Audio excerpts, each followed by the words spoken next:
That, of course, is Jon Stewart on The Daily Show. And Kevin Bleyer is one of the Emmy Award-winning writers who come up with all that funny stuff that you see every night. He's also the author of a new book, Me the People, in which he rewrites the Constitution of the United States. Kevin Bleyer, welcome.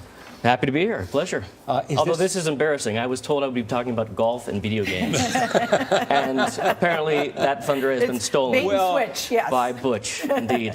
And they thought they came to talk about comedy. Oh, right. Yeah, I know. He said he wanted to take that you're part not of alone. it. Not alone. What is your day like? I mean, how do you go through this creative thing? At the show? At the Daily Show. Well, we do what you do. We wake up, we watch the news, we decide what makes us either angry or scurrilous, or we find what's funny there. If it's a big story, we'll do it. If it's something we've screened that we're yelling at the screen as much as anyone else, then we'll go ahead and make it. But it's like 10 people around a table that are all funny? It's not rocket science. It is what you imagine it is. Yeah, it's much like this table. Really? In fact, not round. Yeah. And there's a little dancing on the table. But you seem to be an equal opportunity offender on the team, I have to say. It seems to me that there are no sacred cows at The Daily Show, and that really is what is so. I think. Well, Fox is a sacred cow. I'll let that lie. Right here on the right, table. Exactly. But that's what I think is so great about it. Even your own agent described you as an intellectual prostitute who will do anything for money. Is that a correct characterization of you? My agent called me an intellectual prostitute? Yes. Your former agent. I think they pay me 10%. That's not appropriate. Who will do anything for money? But I didn't know that. He needs you to do anything This is for all money. news to me. See, this is the news right here. This is But the hard really, news Kevin, right you here. look at it and you guys really, to me, it seems like really nobody is off limits. Well, I mean, we try to be selective, and we don't victimize people that don't deserve to be victimized, if that's what you mean. Okay, do you feel, how about this? Do you feel a certain responsibility? Because certainly more and more young people say that's the only news show that they watch. Do you feel a responsibility? Well, that stat is both encouraging and entirely horrifying.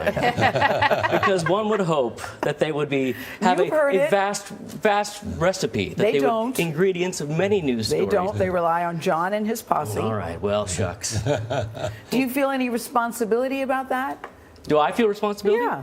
Well, I feel like we owe it to ourselves to be as honest and earnest with what we try to do. Yes. Pick what we think is an important subject, Mm-hmm. and try to analyze it with some degree of aplomb. So when you're writing for President Obama... That was very fancy. Did you Well, rehearse that? no, I didn't. I didn't even know that was the question. So when you write for President Obama, how is that different?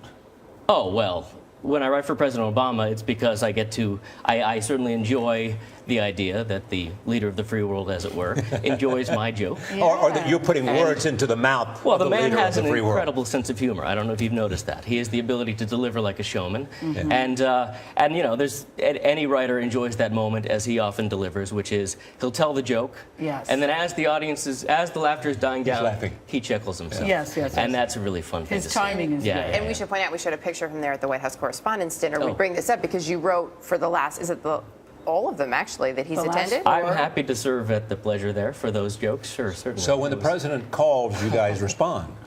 No, it's not us guys. No, it's just me. I'm alone. It's only you? Yeah. Forgive me. That's This just one you a get side to steal gig. all the glory. Right, No right, team right. here. Yeah, right. No. It's a team effort, but a different team. That's the. But you know what I think is so great about Kevin, you guys, is he won't tell us which joke is his. Because you said that that's a betrayal of the comedian code. Speechwriter's code. Yes, you will not tell us. You would not want to do that, of course. Shall we talk about I think we shall the talk people? about We the People. Would you like that? Pleasure. One man's selfless quest to Yeah. rewrite the Constitution of the United States Indeed. of America. Who knew, number one, that the Constitution needed to be rewritten? I will And- tell you who knew that. And who knew that there was a source of comedy? Well, I don't know if this is the hard news segment, but it's about to become that, because Go I'm going to ahead. throw a stat out at you. Okay, go. 20 years I'm ago, ready. 170 countries existed. Of those, 160 countries used the United States Constitution as a model in some parts. And why is that? Because they found it inspirational. They found it to address their needs. But now, how many fledgling democracies use their constitution, our Constitution? Apparently, somewhere between 0 and 0, why according that? to the New York Times. They're shopping around. They like Canada. We're getting skunked by Canada's Constitution. Oh, People sure, love blame Canada. Canada. And so, well done, well said. And actually, you asked who thought it needs to be rewritten. I will say one of the founderest of the founders, Thomas Jefferson, actually suggested that every constitution naturally expires after every 19 years. Okay. So by his own math, I'm 200 years overdue. I'm sorry I'm just getting to this now. It should have been rewritten 11 times by now. On a serious note, did you actually do a lot of research about this? Oh, sure. You did. You I did. traveled? I went to great lengths to pretend to know what I'm talking about. I did. Kevin, I you flew to did. Greece, Yes. the birthplace of democracy. Yes. I bussed to Philly, the other birthplace of democracy, apparently. I guess there are two birthplaces of democracy. And you got to know the founding fathers? I tried my best. I consulted them late at night. It's nights and weekends. I was on the cell phone. No, you know, it's comedy, but it's also very serious. You dug up some really important information that I thought was very interesting. And you put a shucks, Gayle. You put a lot of hard work No, in the book. stop. Oh, I'm being serious, I Kevin. did. And you know that. I did, in fact. I would hope that it's more than a joke book. I would No, hope that it people is. understand that No, there's- you might be able to learn a little bit of history. I'm no There's- Douglas Brinkley, but Well, nonetheless. look, you have Kevin. something. You That's have okay. something to And we work have to- towards. Oh, yes, exactly. Nice to exactly, have you. exactly, The book is exactly. called? Me, We the People.